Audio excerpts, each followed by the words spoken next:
Thank you. Good afternoon, everyone. Welcome to the Happiness Forum. This is one of my favorite days in the world. And Vanessa, it's so great to see you here. Okay, so let's get on with this. I have got like 10 minutes to help you handle stress that we've been trying to figure out for most of your life. So let's get on to this. What is stress? So we talk about beating stress. To beat an enemy, we need to figure out the enemy. So what is stress?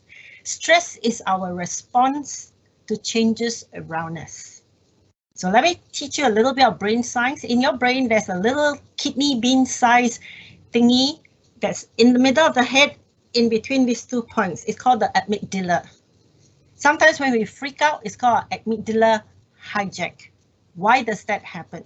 That little kidney bean in your head is the evaluator of all changes around you to figure out whether it is a danger or a threat to what's happening in your life.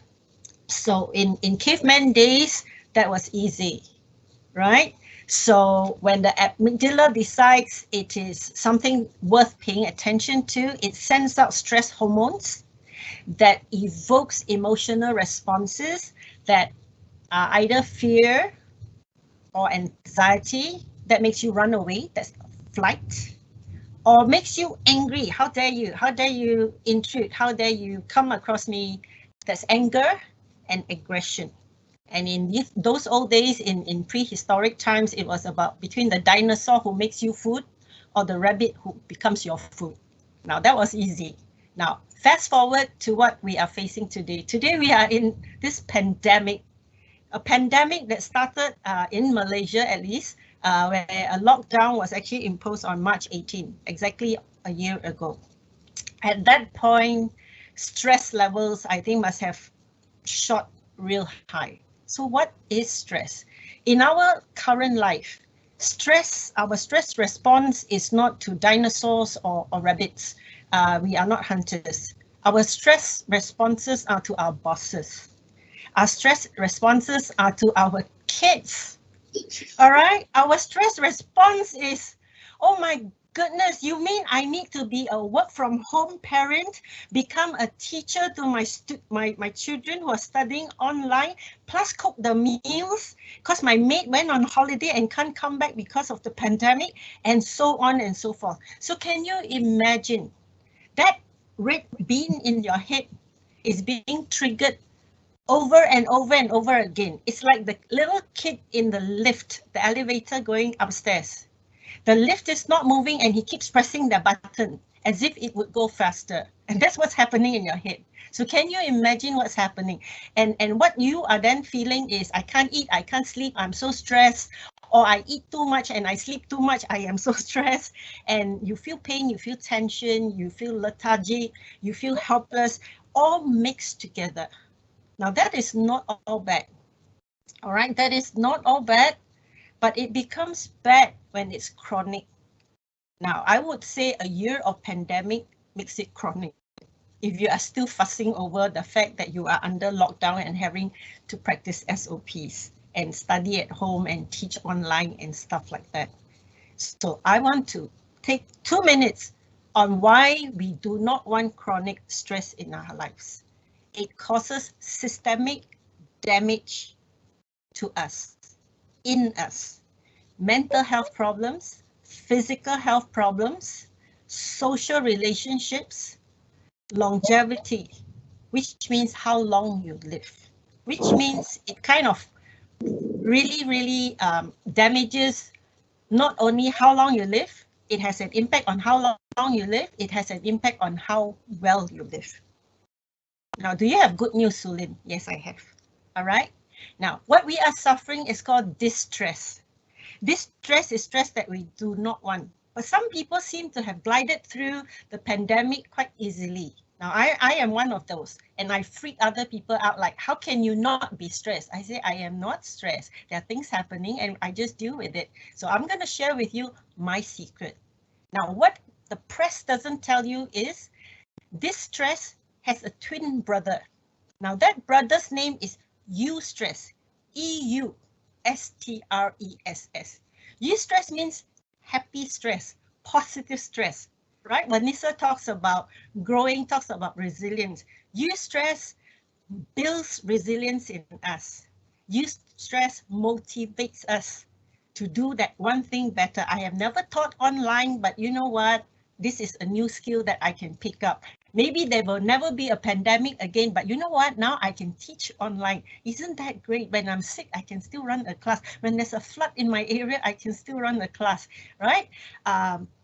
Eustress actually, when we look at something and we turn our thinking, like Vanessa says, change your thinking, change your thoughts, change your life, we grow.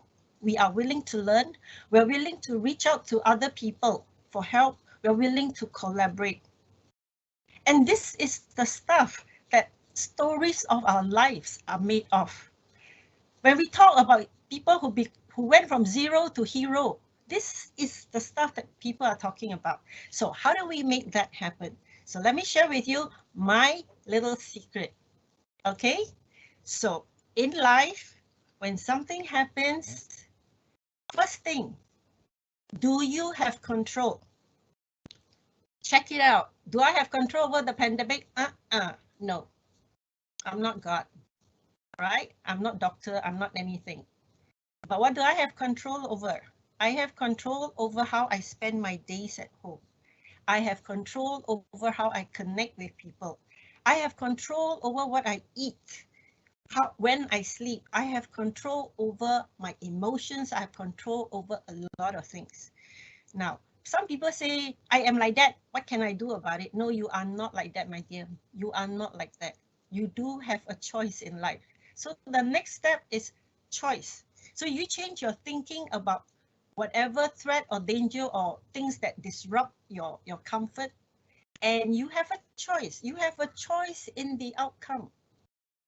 Do I want to score A's because of the pandemic, or do I want to fail because I am so upset that I can't relate with my friends, I can't understand my teacher and give all that kind of excuse? Or do I want to be an A-star student? I am going to email my tutor. I am going to stay so connected. I am going to ask so many questions, and since I can't see my friends, I will do whatever it is. So we have a choice. Teachers, parents, we have a choice. Yeah, we are more matured. We have a choice in how we manage our time. Do we have to cook every meal? No, I'm not going to go into it, but I live alone and I actually do meal prep. I cook for a whole week. My freezer is like a takeout. I just go there and decide what I want to eat for today. You can do that. Come on, there's a lot of things you can do. So first step, control. Decide what you have control over, what you don't have control over. Don't waste your life freaking out about things you can't control. Choose the bits that you can. You don't eat an elephant in one bite, you eat it bite by bite. So let's go for it. Choice. How do you want this to end up? Right? All stories, all movies you go to have happy endings. Let's make the pandemic end happily, where we all become stronger, better, and smarter. So last but not least, change. Change the way you speak, change the way you think, change the way you feel, change your mindset, change your habits, change. If you don't change, the outcome does not change. 2 plus 2 always equals 4.